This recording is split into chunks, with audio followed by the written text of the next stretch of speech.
Welcome to the Spark Report. John W. Davis and Pavi. You're watching us live on YouTube, HNB Media. What's up, Pav? How you doing? How you feeling? Good, man. How you feeling, bro? I'm feeling pretty good.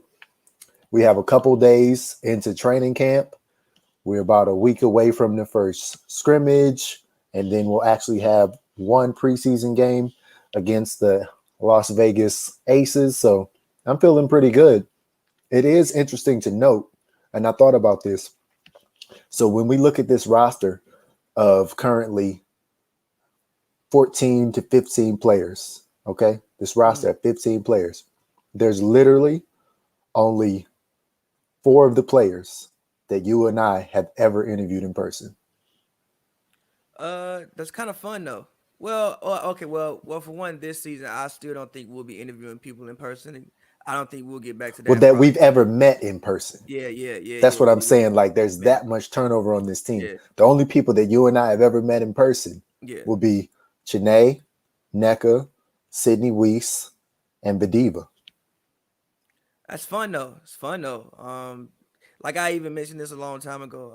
I kind of did think it was time for kind of a regime switch in Los Angeles. And again, if you're gonna actually, hire Fisher and you also made him the general manager, you got to give him his ladies and the people that he wants, the roster that he wants, and get the team that he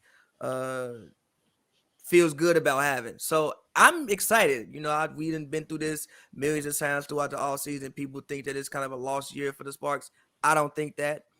We can get into what they talked about in training camp, but to me, that's exciting. Like I'm really excited to cut on the TV and not 1000% know what to expect. In theory, that's good, but in a 12-team league, that's very scary because if this doesn't go right, you could easily be the 10th or 11th or even the 12th team in the league. I think they have enough. You could literally be the worst team in the league if this doesn't go right. I think they have enough time. Not saying they will, but I'm just saying, like, there's not much room for error. There's not much margin for error in the WNBA. Of course. But I will say that when you're adding Christy Tolliver back, who is, we've talked about this before, you can't really count 25 players better than her in the league, okay?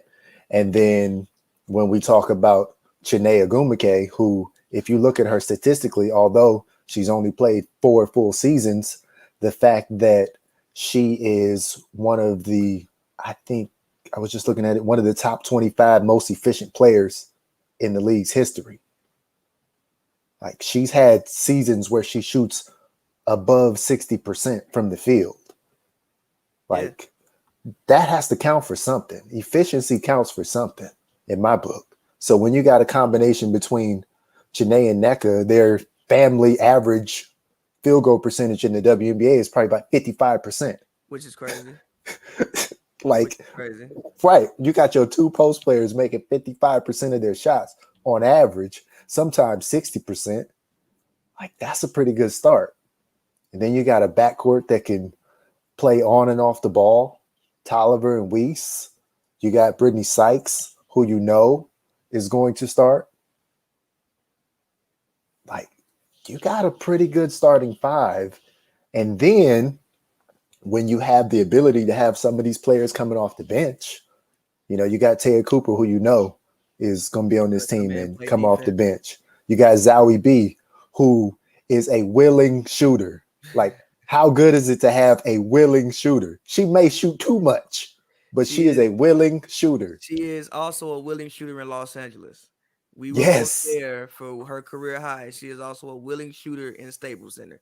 Her best games are in LA. Whatever it is about Staples Center, I don't know if it's the lighting, I don't know if it's the sun. She see the palm trees, start relaxing. But whatever it is about Los Angeles, when she in Los Angeles, she turns it up a little bit. But I will say this, Pav, we might not see that Zowie B turning up until after the Olympic break. Because technically they start the season at the LA Convention Center. One thing about the Olympic break is I don't know if we're gonna have Olympic break this year. Even I know I've been seeing like some report. Well, again, I don't know. I have no idea. You can ask me. But I've Go been, ahead.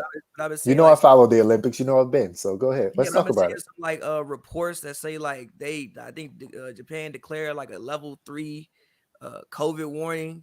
Emergency. Yes, they Yeah, did. emergency warning. So Mm-hmm. I'm just wondering, how that Olympics thing is gonna work, especially with Very quiet. COVID. That's very astute.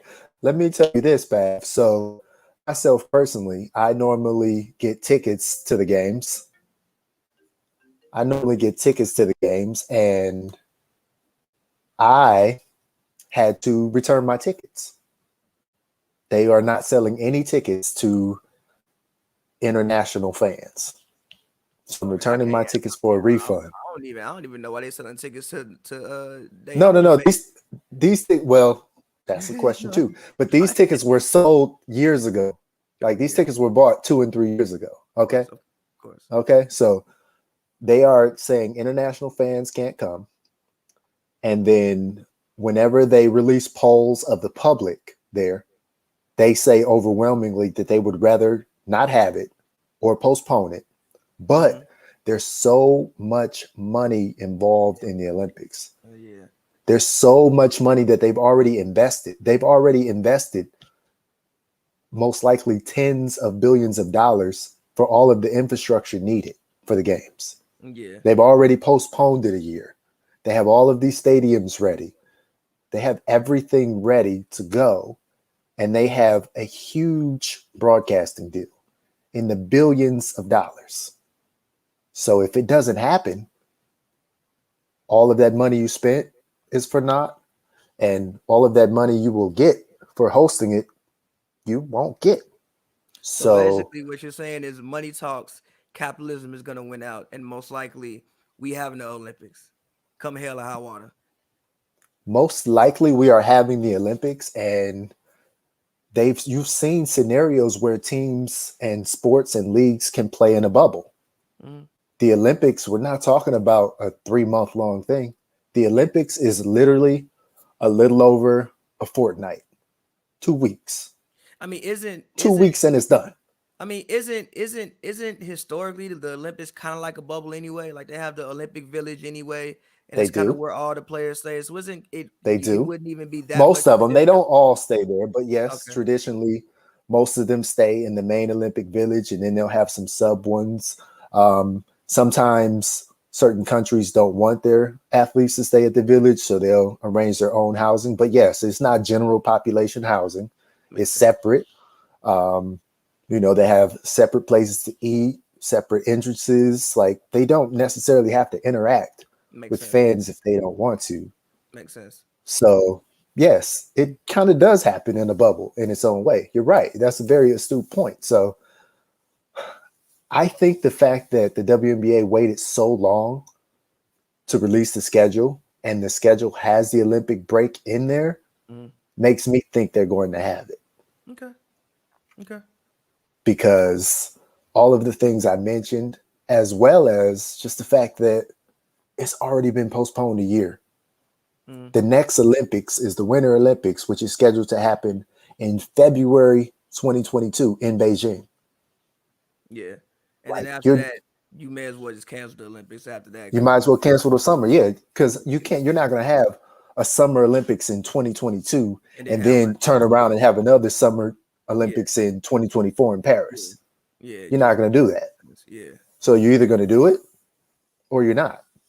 And everything is trending towards the fact that they're just going to go ahead and figure out how to do this. I will also note that when Japan says they have a certain level of emergency with COVID, their numbers are still significantly lower than Yeah. anything we saw per capita here in the United Yeah, States. yeah. It's like, what does that mean? Because like Japan will shut a whole city down because they have 4 cases. So like, what Well, does it's more than that, but yes. obviously it's like more than that. But like, I remember just like I think they had like 10 cases or 20 cases. I'm good. Don't quote me on the cases. This was like a while ago. Japan has taken it very seriously. Yeah. That's what we're both trying to say. Basically. But Yeah. they're So like, they're dealing with an international event though. yeah, If it was totally up to Japan wouldn't have. and they were totally in control, they probably wouldn't have it, but they're not. Yeah. Like when you sign up for the Olympics, this is it's a world event. It's a global event. And also, you got to think about it like this, man. They haven't had the Olympics there since the 60s. Yeah. So, and who knows when they'll get it again if they don't have it this time. Yeah, and then companies and advertising dollars, like, I mean, you know, the money you get, the money Nike is probably putting into it, the money whatever Japan company is putting into it. Like that's The you're money right. everybody's putting into it. And the Olympics are actually a good thing for the WNBA. Of course. Because basketball is one of the premier events for the Olympics. Yeah. Not only will they have 5-on-5 basketball, but now they're going to have 3-on-3 basketball. And inevitably, some of the 3-on-3 basketball players will be WNBA players from the USA and various countries, as long as USA can qualify later on in May. But let's just assume they do qualify because their team is Kelsey Plum, Katie Lou, Alicia Gray, and Stephanie Dolson. They should be able to qualify. They've all played together, and they should be able to qualify. So you're going to have 2 Olympic medal teams. The women's 5-on-5, I mean, they basically guaranteed to win a gold medal. They haven't lost a gold medal in so long. I don't know about the 3-on-3, but regardless, you're going to have all eyes watching basketball because it's one of the premier sports. It's, you know, it's track and field, basketball, gymnastics, and swimming. Also, yeah. also for the W, I think the so Olympic, then to come after the Olympic break, like there'll be so much attention being paid to the WNBA after that. Yeah, and also I just think it's a good time for them in general, and also the fact that it falls like that break does fall this year, and also during that time is great for them because it's the 25th season. So you know a lot is being made. Like everybody got new jerseys. This is a real celebration of women's basketball. Like this whole year just feels like that to me. So I think it's the perfect time to also go and try to take the game abroad and also expand the game and also get more eyes to the game. Like even when, you know, we both started covering the league 2 years ago, I will say even like this draft, I never saw so much coverage of the WNBA draft. Like 2 years ago, I don't really remember seeing any like coverage of the draft on Twitter. I don't remember seeing a Bleacher Report tweeting out, you know. No, and 2 years ago, it was a live draft where they could go in person. Exactly. But also I think that for the the non-live draft has helped. Honestly, I do. You know, I think seeing the families and seeing these players, I actually prefer the non-live drafts better. Just seeing these families in their actual element. I think it adds another level of just excitement. Like even I forgot who got drafted. Who got drafted and their mom started dancing and it the became grandmother, like, Michaela, from Michaela. UCLA. She got drafted. Yes. And like the grandmother started dancing, and it became like a whole meme thing. Like those Look, grandma was dancing so hard she was shaking the camera. But no, like having her being able to share that moment with her family in That's viral. Yeah, but her being able to share that in a space that she feels comfortable in, and you know, so everybody can go because usually the draft maybe you get like 4 or 5 people, you get a table. You get a table. So how many people fit at a table? But if you're doing it in your house and you just bring the camera crew, you can have family, friends, the whole everybody in the house, and it just makes those moments. But you know what though? I think grandma would have did that in person too, though. She probably let's keep it real. Grandma would have been there and she would have did that in person too. She probably would have, but I just thought it was cool. So yes, I'm with you. I hope the Olympics can happen safely, and I think it would be a great display for women's basketball. Just this whole year in general would be a great display for women's basketball, and also even with, you know, we talking about having basketball fever, it's gonna like the finals will be just now ending. You know, so you know, you may have a basketball craze. You know what, we got the W for you right here. So let's talk about the Sparks draft because you mentioned the draft. So the Sparks, a couple days before the draft, at first they just had the 10th pick. And they were like, nah, we can't just be good with the 10th pick. So they traded their 2022 first round pick to move into another pick in 2021, and they got the 7th pick. And Derek Fisher says the whole time they were targeting Jasmine Walker, a 6'3" post player from Alabama who, get this, Pavi, you know what I'm about to say, shoots 40% from 3. That was the first thing I How do noticed. you not draft that?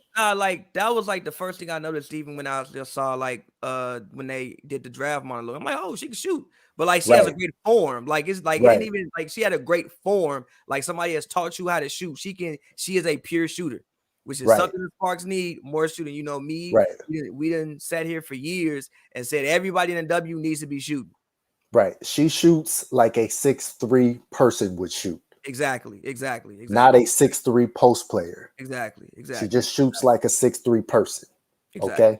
So you got Jasmine Walker, who, if you trade up and into the draft for her, she better make your team. I'm assuming yes. So I am assuming let's check, put her on the team. yes. And then with the 10th pick, the Sparks draft Stephanie Watts, who had spent some time at USC. She started at UNC in North Carolina, Chapel Hill, transferred to USC, and then transferred back to UNC. Ended up spending about 6 years in college. So she's 24 already. So she's ready to go. But that was another person that they targeted, a 5'11" guard who in the past has shot better than she shot before, but like a big guard.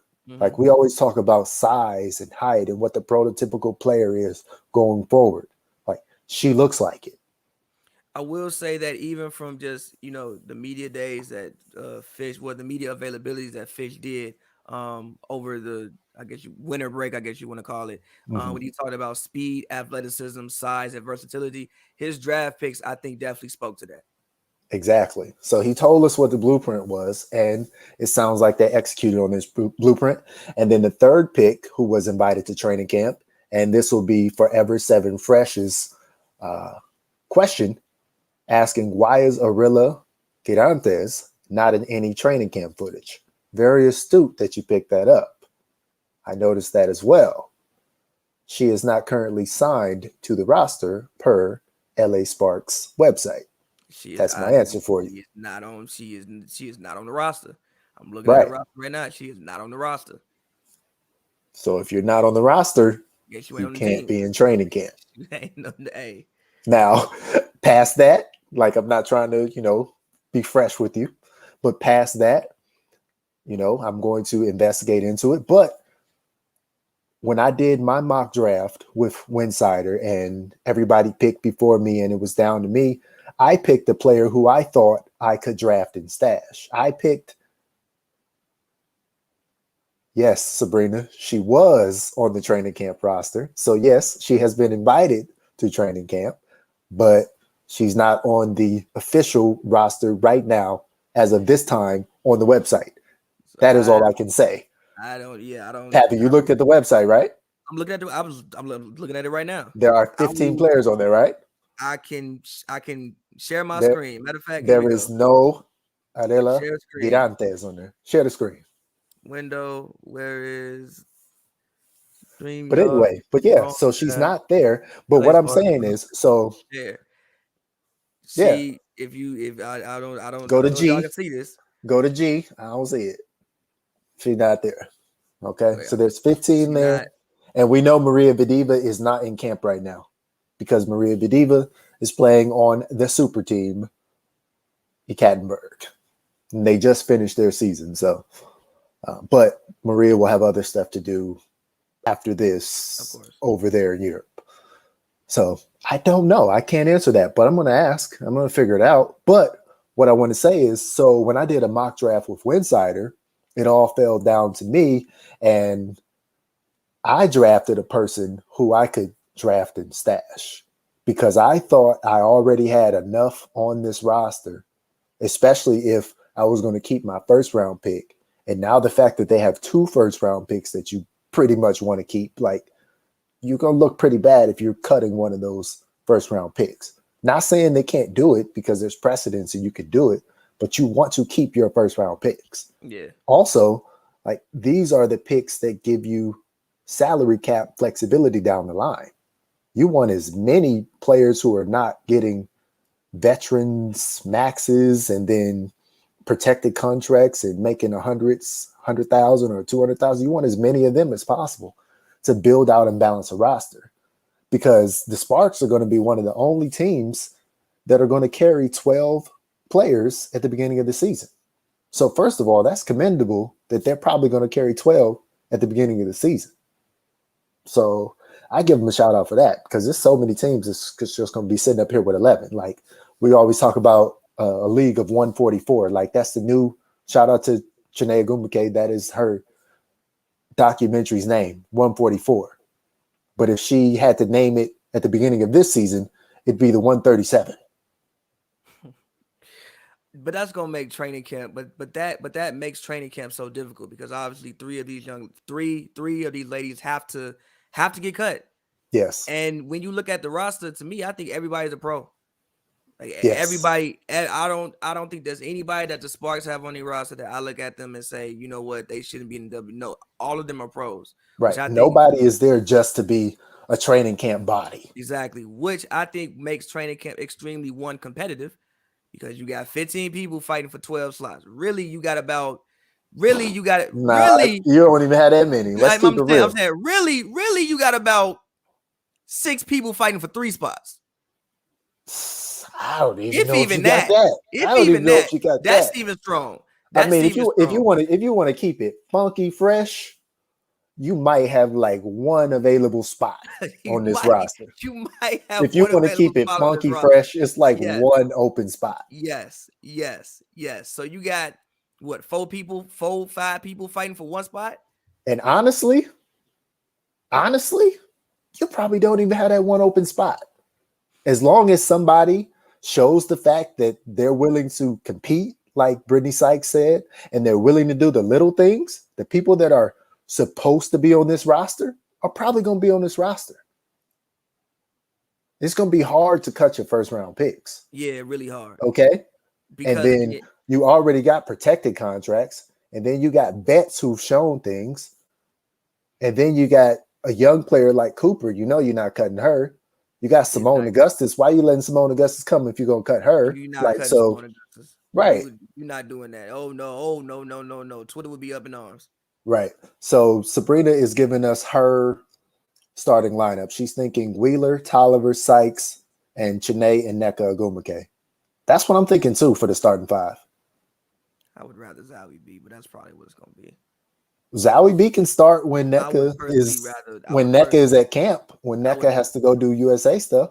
I would personally bring Janae off the bench, but that's just me. You know, I'm a component of 5 out and okay.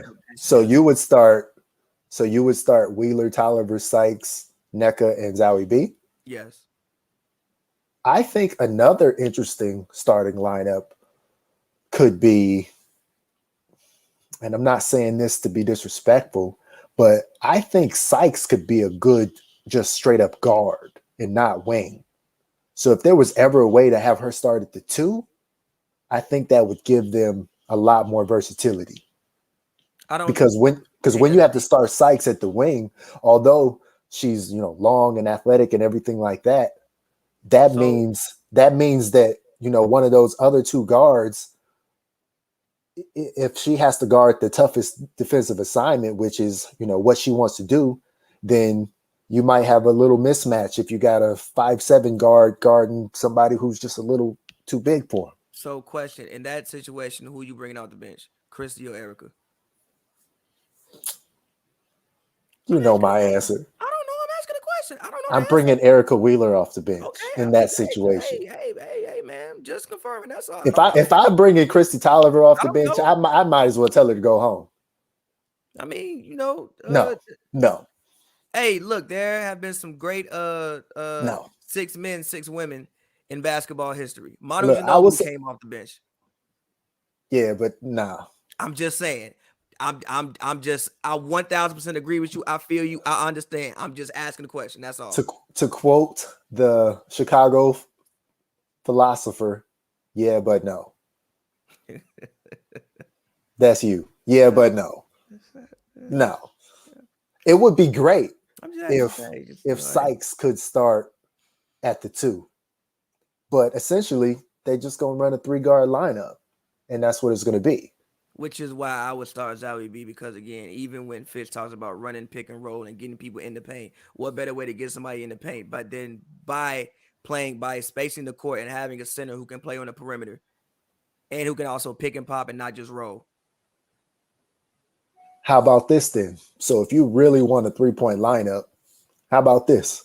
How about Chrissy Tolliver? How about Sykes? Because I mean, you got to have Sykes out there for defense at all times, and she's an improving shooter. How about Weiss? How about Necco?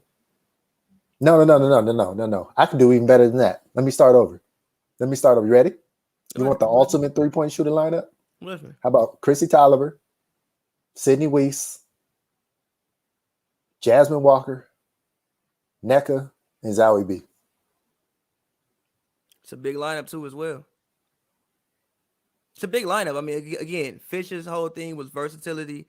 Not to start, but at some point, like, bombs away. Why not? It's a nice lineup. I don't have an issue with it. But again, look at what we're doing. We're putting out a lot of different scenarios for the Sparks. I think this is why when people were complaining about this roster, why I had no complaints about this roster. I think they have a lot of interchangeable pieces, and I think they have a better constructed roster than what they've had the past couple of years. A much better constructed roster than what they've had the past couple of years. I think they have a better roster than most people across the league think they have. That's my thing. You know, I'm in conversation with different people and they'll tell me, oh, Sparks are not going to make the playoffs. Oh, the Sparks got so much worse. The Sparks, this, that, and the other.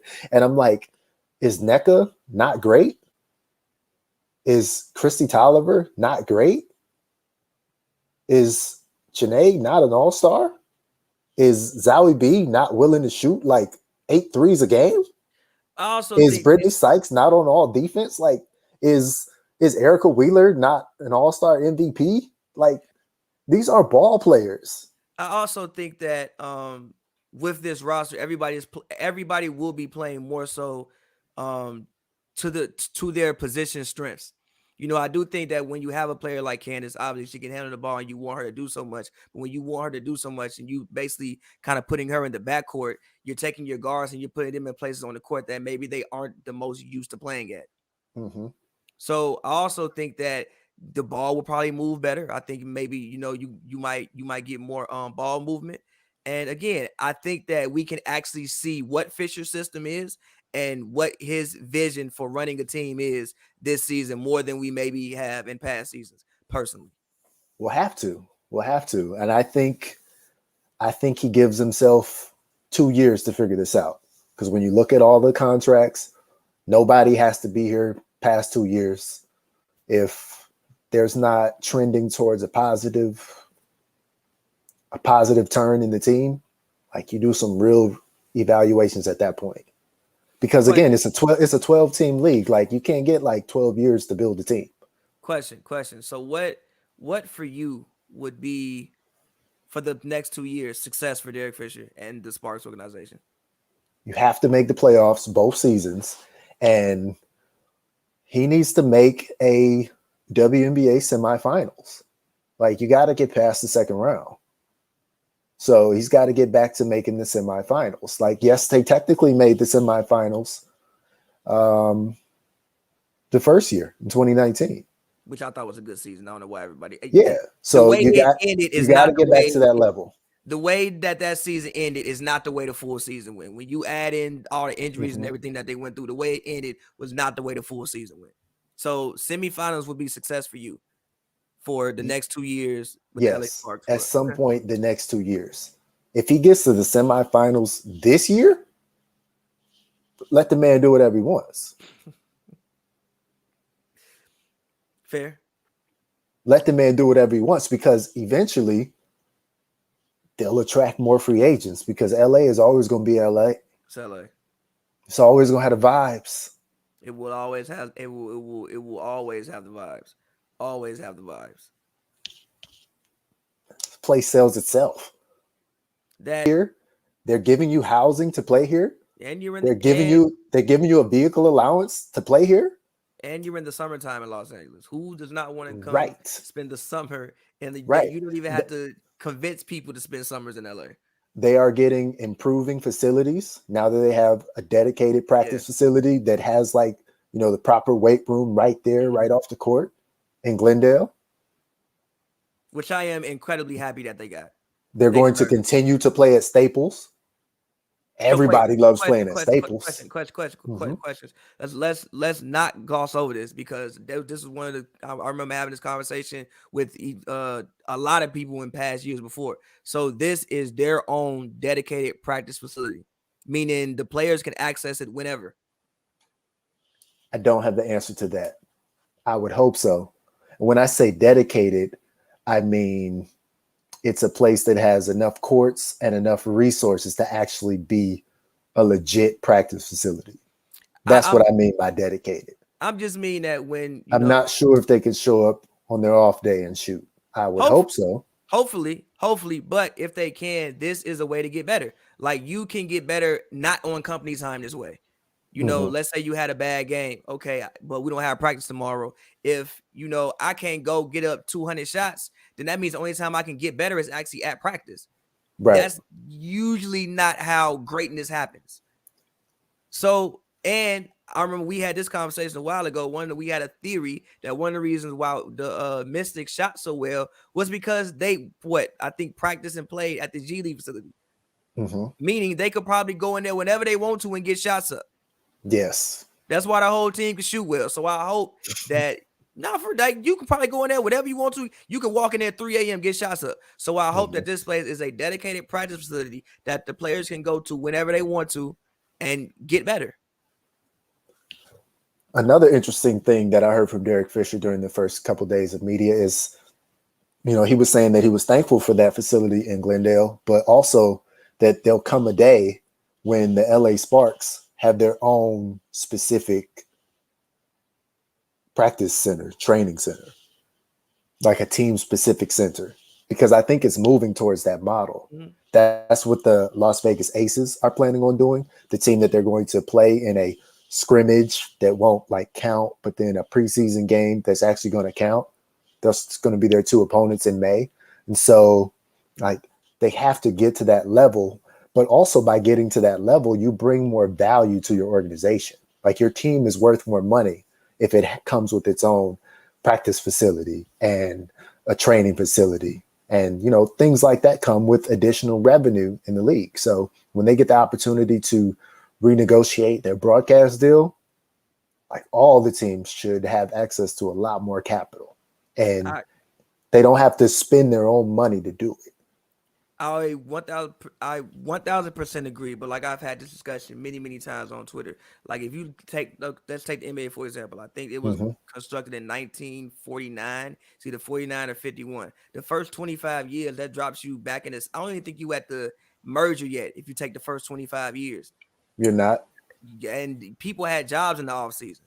So again, yes, the league is developing, is growing. You see it growing every single year. And I agree with Fish. There will come a day that one day they'll have their own facility, training facility, maybe their own plane and things like that. I remember even watching the Bad Boy Pistons doc. I think the Pistons were the first team to take charter planes.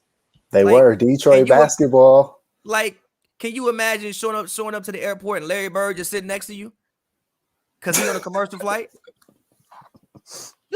No. So again, these things come over time, and I 1000% agree with Fish that one day they will have their own. They come over time and they matter. Exactly, they matter as well, and I'm also happy you said it brings value to your franchise, because it does.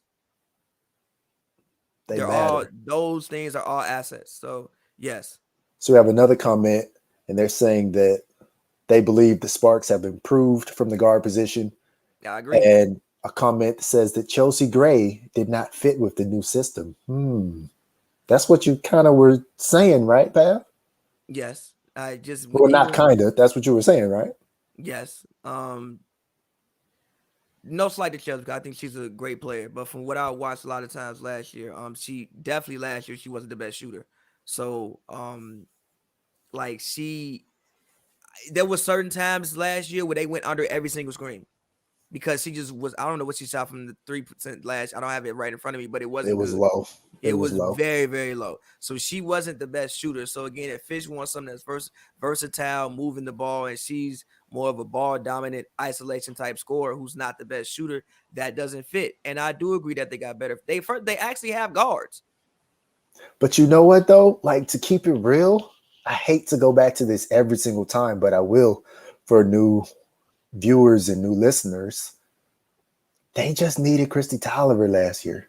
That's literally what she needed. She literally needed a partner in the backcourt. And that's no slight to Sydney Weiss. That's no slight to Brittany Sykes. But she needed a person like Christy Tolliver, who you know for certain can do all the things with the ball that Chelsea Gray can do. Yes, but also that goes back to like when you take bigs and you put them in the backcourt, then you kind of got the guards playing on the wings. So it's like I do just think that in general this team is just much better constructed. When I look at them from a basketball perspective and as a basketball roster, I think I think their offense will be much better this year. The defense, I think it'll still be good. Obviously, you lost defensive player of the year in Candace Parker, but I think that I could be wrong, but I think their offense will be much better this year. You lost a defensive player of the year in Candace Parker, but you have somebody who thinks she should be in consideration for a defensive player of the year in Brittany Sykes. And you have Necco Agumike, who probably should have won defensive player of the year before because she's been on 4 first teams defense and just hasn't won one. And you have Unless Zoe I'm B, who's wrong. 6'7" and can just do this. you have a center who's Yeah, 6'7" I mean, no, this. she's 6'5". Let's get it right. She's 6'5", and if you listen to the Sparks, they kind of did like this little funny thing on social media, like to pass around the phone where one person said something about the next person they passed the phone to. I think Simone Augustus basically said, "I'm passing the phone to somebody who can't jump," and then who showed up? Zoe B. So Yes, I mean, like yes, but that's she's for not gonna be out there jumping like Christina Nigue. yeah. I'm saying, but like most defenses help defense anyway. So as long as you going back to Fitz, as long as you communicate and you're in the Mm-hmm. right position, you can still be a solid defender without being able to fly through the skies. Communication was the key word that I took away from the first 2 days, because I think that's going to be important. It's important with the fact that, the whole team is basically new, and there's literally 3 people who have been in a training camp with Derek Fisher on this team. Like, so everybody is essentially new. A couple of the people weren't there last year. So like the only 2 people that's played for him both years that's going to be here next year, guaranteed, is Necco. Most likely, Sydney Weiss, but she has an unprotected contract. So there's no guarantees in that. She should be, but there's no guarantees in that. Luckily for them, though, when I do look around, I think that they have very just vocal ladies with bright personalities anyway. Like Mm-hmm. Brittany Sykes, I can't imagine her being quiet on the court. Nope. I can't imagine Necco being quiet on the court. I can't imagine Shanae being quiet on the court. So Right. luckily for them, even though yes, it's gonna take time, obviously, but they still have people who I think will at least just tell somebody like, "Yo, I'm behind you. I'm behind you." Scream. Just the Mm-hmm. simple and small things like that go a very, very long way. Right. And if they're willing to do that and play for each other, like they always say, and they're willing to give effort on defense, like I think Coach Latricia Trammell showed a blueprint for how they can continue to be, a top-rated defensive team. Everything that Candace was doing, Necco. I mean, it's really that simple. Yeah. It's really that simple. Yeah. Like, yes, there's a difference in height, but like, come on. Everything Candace was doing, Necco can literally do. Yeah, Necco, and I've almost never not seen Necco in the right position, no matter who she's guarding. Right. And how often did we see in the first year that we covered the team, Necco as the center? So Necco was in those positions defensively. And she did just fine. This year, it just happened to be, or last year, it just happened to be Candace Parker. And so she got the rebounds, and she got the blocks, and she got the praise. Question for you. What do you think Necco's role is offensively now that she is the main leader? When you get the ball, Necco, I want you to shoot. I want you to shoot. I want you to be the leading scorer on the team. I want you to be the leading shot taker on the team. And I want you to be one of the top three-point attempters on the team as well. I literally want Necco to shoot like as much as she can. Like, I would not be mad if I saw a 20-shot game by Necco. What is a good number of threes for Necco per game this season? 4. You want 4 attempted threes? That's 4. fair. I want a lot. I want a lot.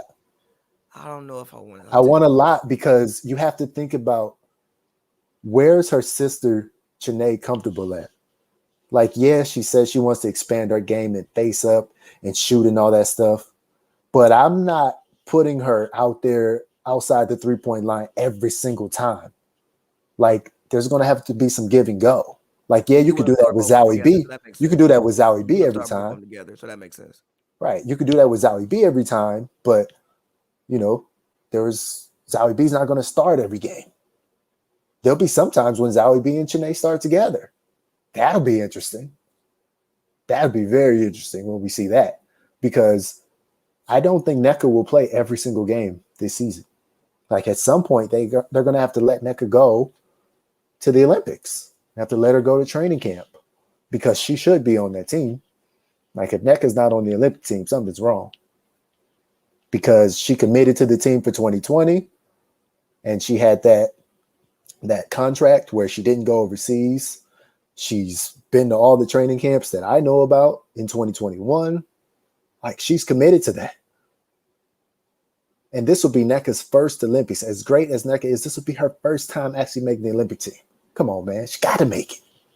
So she's making the Olympic team. So there's going to be, you know, some versatility going on in the roster and in the starting lineup.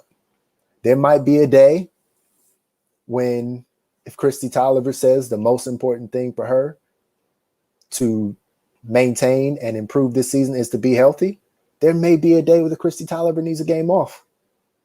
So your starting lineup's got to change then. We know injuries happen. It will almost be impossible for everybody to finish the season without any level of injury. They just happen. So there's versatility in the starting lineup there. Well, I have another question for you then. Do you think, based off that, and also knowing that there's probably going to be an Olympic break at some point in time, do you think, how can I phrase this? The lineup should be more fluid to start, as in, like, you know, you should just go out there and not have so much of a set lineup and just try different things, knowing that, you know, the break coming and we're going to be missing one of our key players for a week or two anyway. Do you think that that's something that should happen? I think the rotation should be more fluid. I don't think the starting lineup should, because I think the starting lineup is where you show appreciation to your 4 or 5 best players. Like, you are a leader on this team, Christy Tolliver. You must start. Brittany Sykes, you are a leader on this team, and you gave us a deal by not taking as much as John and Pavi thought you should have. So you need to start. Necco Ogwumike, you are clearly the captain of this team. You have to start. So, I mean, that's 3 right there. Erica Wheeler, we dang near paid you a max contract. So, like, in the beginning of the season, you need to start. She's probably starting. So, and if she starts in the beginning of the season, right, she's getting paid like a starter. She's getting paid like a starter. So she got to start. So, like, there's certain people that just have to start. Now, will they always finish the game? I don't know. Okay. But you got to show reverence to those top 4 players. That's fair. And I think fairly, like, those are the top 4 players. And yes, we can debate whether Janae or Zowie B is the 5th best player, but I think it's Janae. No, wait. I think Janae is the 5th best player. I just don't think she should start. Okay. I don't always think your starters have to be your 5 best players. But I know she's more comfortable starting. Well, I know it makes her feel more comfortable. Well, then there's that. And Zowie B's got the money. Zowie B's technically making more money, so I mean, she's got that on her. But I mean, as we know, Janae is making her money other ways. Yeah, You know, she's the WNBA salary is just 10% of what she's doing. It's literally 10%, Babby. That's comedy, but I'm sure. Literally 10%. Like, I'm shout sure out to Janae Ogumbuke, because that is literally 10% of what she she's doing. had a DoorDash deal. Well, she has a DoorDash deal. Has the Not commercials had it. still come on TV? She has a DoorDash deal. I'm sure she's fine. More than fine. She's good. She's good. But right. So, but that's a conversation that, you know, Fisher has to have, and hopefully he's had it already. Like, Zowie B should know her place. And even if she doesn't start in the beginning of the season, I guarantee you there'll be a game that Zowie B starts. Of course. Christina Nigue started last year. Nobody thought Christina Nigue was going to end up starting, but she started. And gave you quality minutes. Right. I was never mad at Christina Nigue minutes. Right. She did nothing but come in and play hard.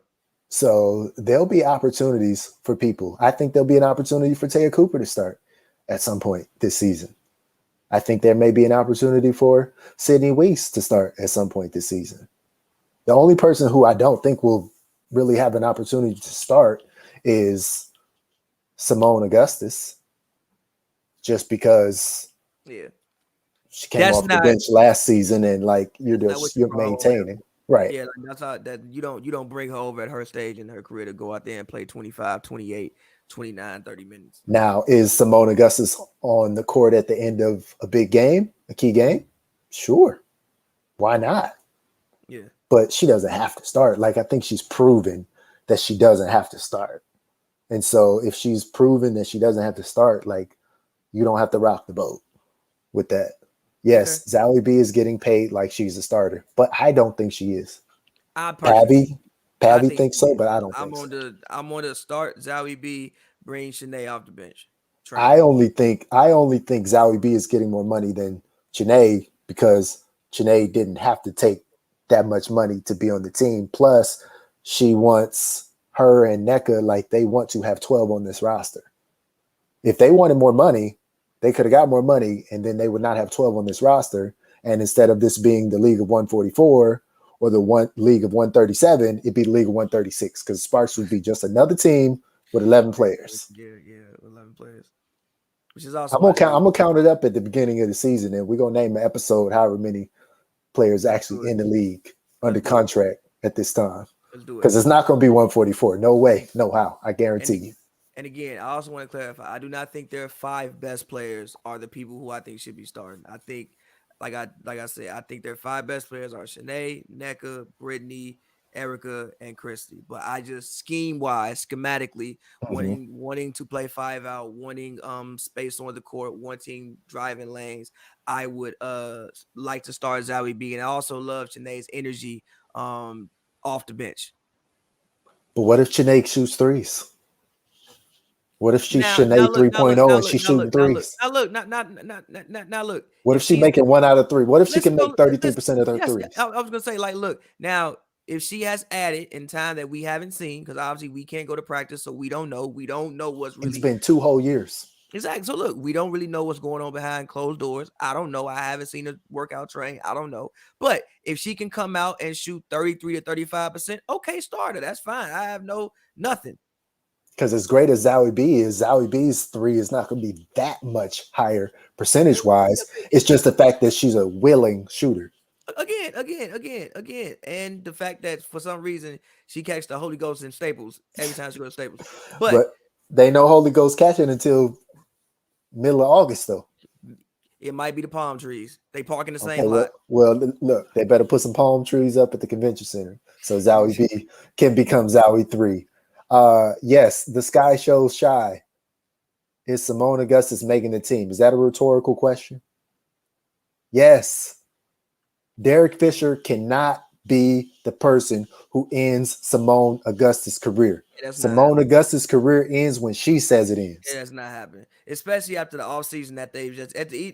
That's also just bad for optics. You can't do that. No, you can't. If you didn't want Simone Augustus on the team, do not sign her to a training camp contract. Don't sign her to a training camp. Don't let her come if you don't want her on the team. So going forward, until something else happens, we're going to assume that she's on the team. So that's the thing. So if you assume that she's on the team and you assume that Taya Cooper's on the team, and you assume that Brittany Sykes is on the team. That's 3 players without protected contracts.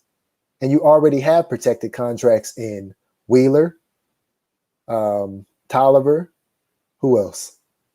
Necco, Janae, and Zowie B. So that's 8 people right there.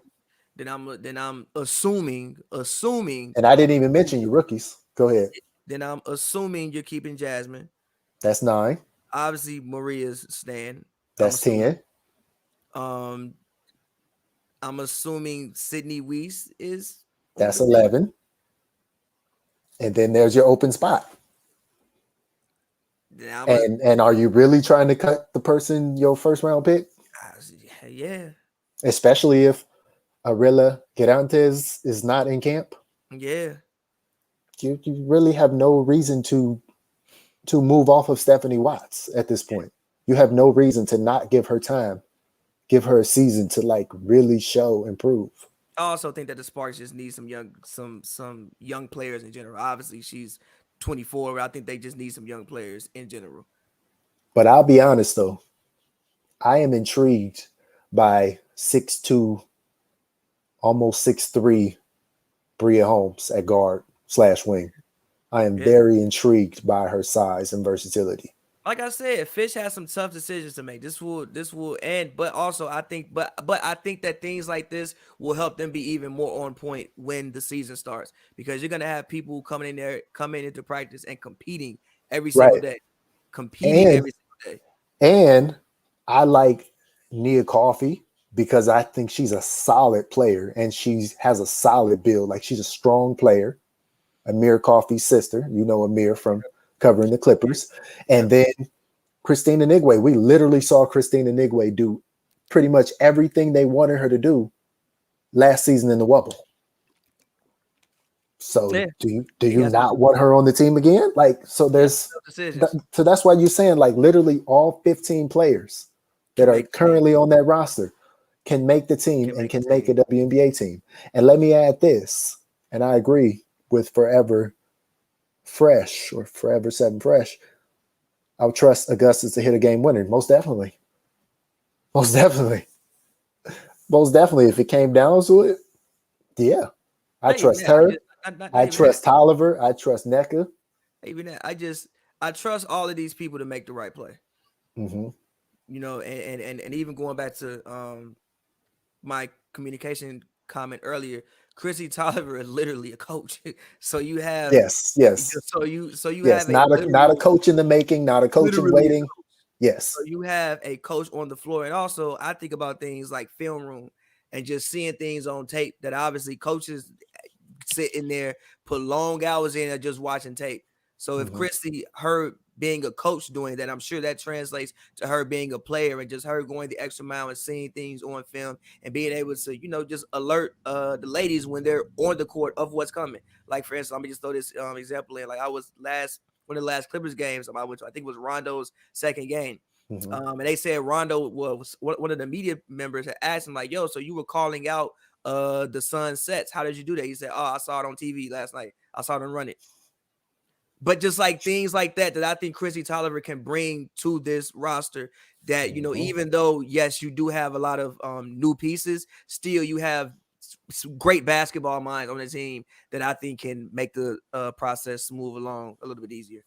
And to go to your point, that's what Chrissy Tolliver told us that she literally did last season.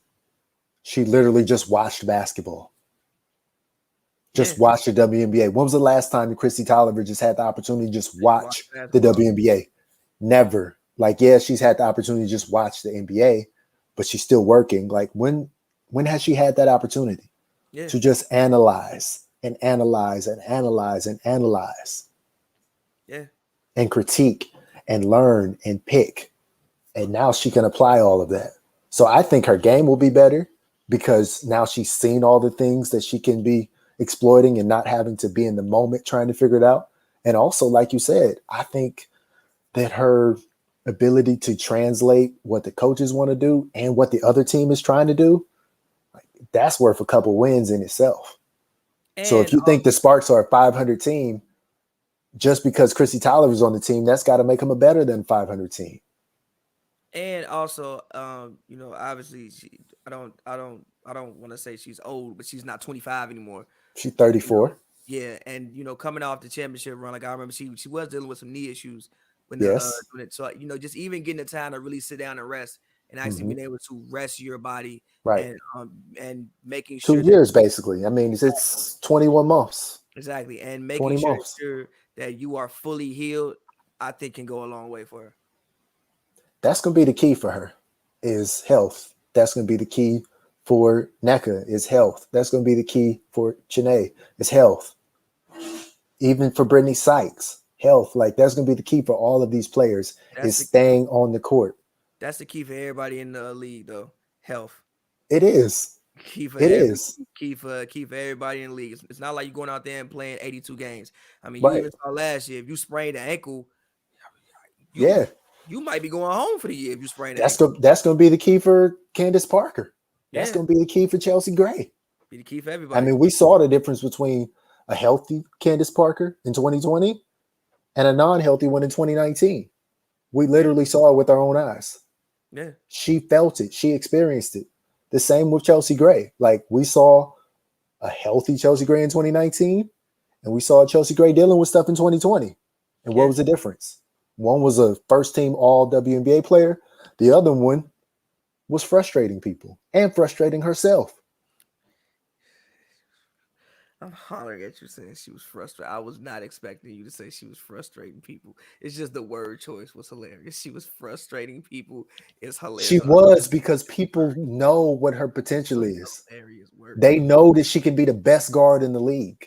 And when you see the best guard in the league shooting 25% for the majority of a season from three. I think her offensive rating at one point was like 96 or something like that, which is not good, by the way. Right. But she has to be out there and play, and she wants to be out there and play, but she's basically walking around in a walking boot half the time in the bubble. Yeah. But she's out there giving it all, competing. Yeah. But there's only so much you can do physically if you're not at it. But again, that's why I think, health is paramount for the Sparks, but I think for the Sparks, it's going to come down to mental. It's going to come down to words like communication. It's going to come down to words like passion and concepts like that, because they can all play basketball. We're not talking about a roster that is a void of talent. Like, they have basketball players. You take any of those starters, or even the sixth woman, or even the seventh or eighth, and you put them on other teams would be happy to have them. They'd be happy. Every team in the league would be happy to have Christy Tolliver, and most of them would start her.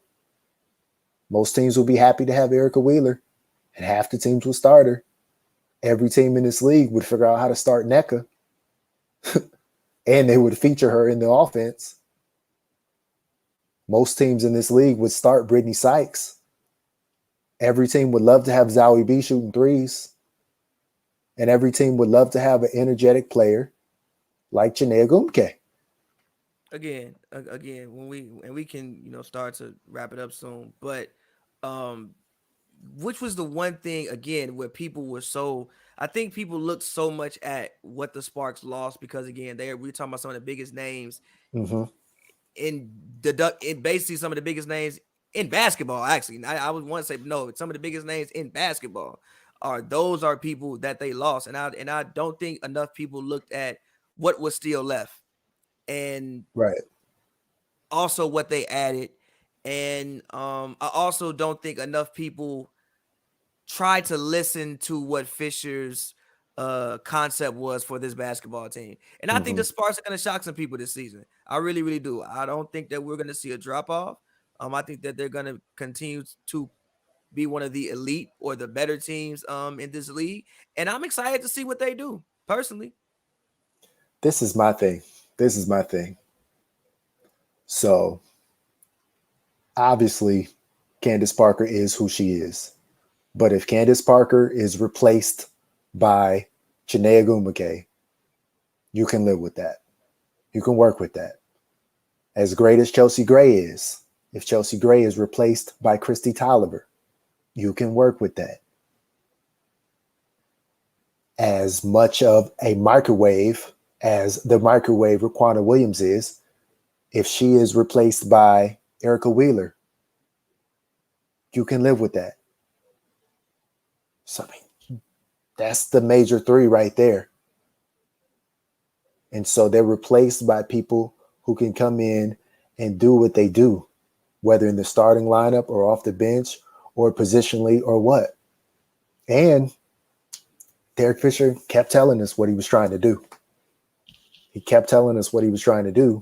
And now, hopefully, he has players that can do what he's trying to do. We gonna see. We gonna learn.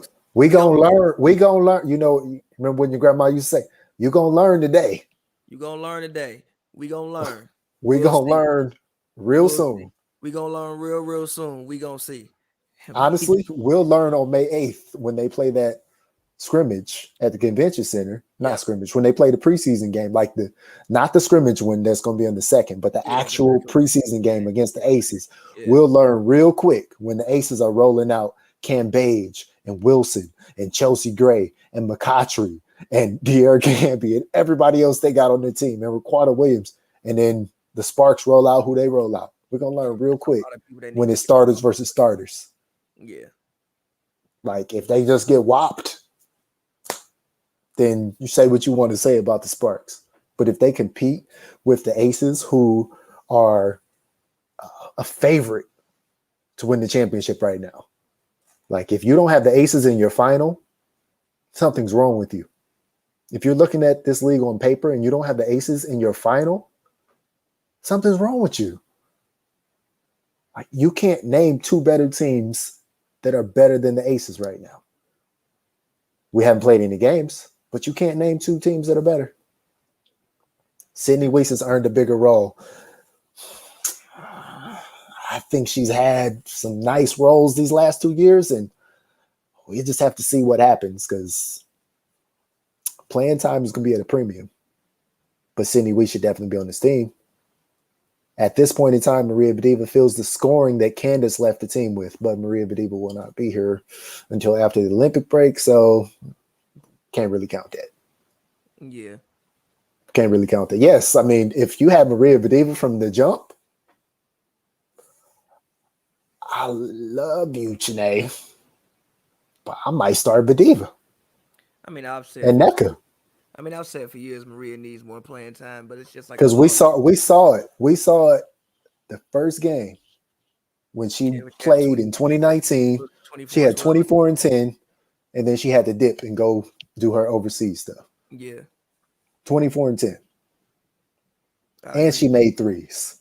I think the only thing holding her back is playing time and her being allowed to really just playing time. I think she just needs playing time and to just gather her own confidence in the W. You know, I'm sure she has it overseas because I'm sure she, is obviously a key contributor to her team over there. But I think that she just needs to get just get playing time and have success in the W to become who I think she can be, and that's one of the best players in the league. So, and she's still the youngest player on the Sparks. Yeah, which is still crazy. Just by a couple months now, but still the youngest player on the team. Yep. So, all right, I want to leave you with this, Pav. So I did a story on Winsider, and I did a ranking of the Sparks' best players under 25.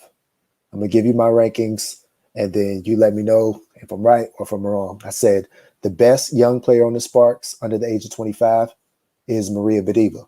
Mm-hmm. And my reasoning was the fact that they're not expecting her to come over here until basically the last few weeks of the season, yet they've already told the world they're saving her roster spot.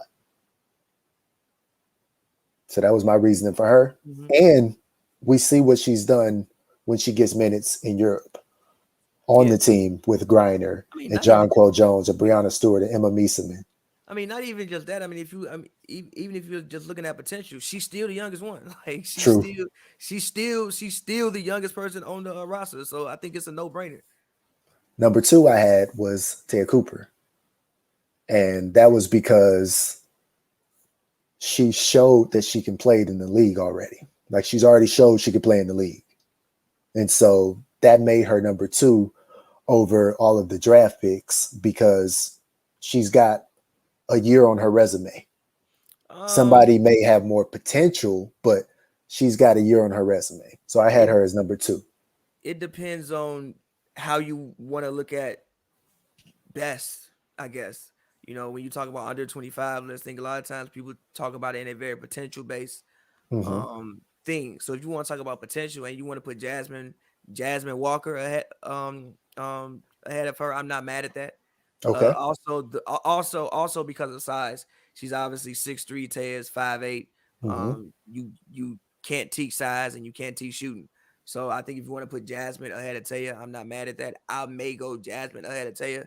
Okay. And then the rest. But definitely we obviously agree on Maria being number 1. Yeah, I'm not mad at that. So I had Jasmine 3rd because they traded into the draft and up to get her. So I had her 3rd for the reasons you said. 4th, I had Arilla Quirantes because it's on the record that she was a lottery talent. That's on the record by the Sparks, and that's on the record by other teams that did not draft her in the lottery. Which could explain why she didn't. Yeah. We'll figure it out. We'll figure it out. But so I had her 4. And if somebody argued me down and said she's the best player under 25 on the whole team, I'd listen to the argument because no one else was a true, unquestioned lottery talent coming into this league other than her. Now, obviously, she did not get drafted in the lottery. She was a 22nd pick in the draft. But so, yeah. And then 5th, I had Christina Nigue because she's only 24 and she's going into her 3rd year of experience in the WNBA. And this will be her 3rd team. So, like, she's seen a lot of things. She's played for 20% of the league. And, like, we saw her contribute. And she does what they ask her to do. Like, you don't see her back down, and she's a physical player. I don't think you can get enough. What's the word I'm looking for? Enough congratulations or enough respect for playing physical in basketball. Because there's so many people that's just like, like they want to get it done by finesse. Nah, sometimes you just got to use that power. Sometimes you just got to bang and you got to intimidate people. Yeah. So, like, use your strength. So I had her 5th. And last and not least, and this is not to slight her, I had Stephanie Watts last because she was a surprise first-round pick. In mock drafts, and clearly mock drafts were wrong. Mock drafts didn't know what they were talking about. But she was ranked for a lot of people as a 2nd or early 3rd-round pick. She's also 24, right? Yes. Which, there you go. So she's basically almost off my list before she even gets on my list. When you talk about, this is no slight to her as a basketball player, because I have to watch her more as a basketball player actually in the W. But she's also 24 years old. And when you're making these lists, one thing that when I make under 25 lists, age factors into it. Because, I mean, if you're going to be 25 in like a year, how much potential did you really have under? So, but that should be good for her being ready to go day one. Because she's like Derek Fisher already said, like she is a grown woman. She is an adult. Right. 6 years in college. You are an adult. Right. You're ready to go. And you're 5'11", big guard. You know, you're not like a 5'11", like slightly built person, like got size, can play 1, 2, maybe 3 positions. Yeah. So the only thing is, you know, I got those 6, but it's pretty much impossible for all 6 of them to make the team. again, like I said, we have some very interesting decisions. Well, we don't. Fish has some very No, interesting. we don't. We don't. And I'm not making any predictions until I see people play on the preseason game.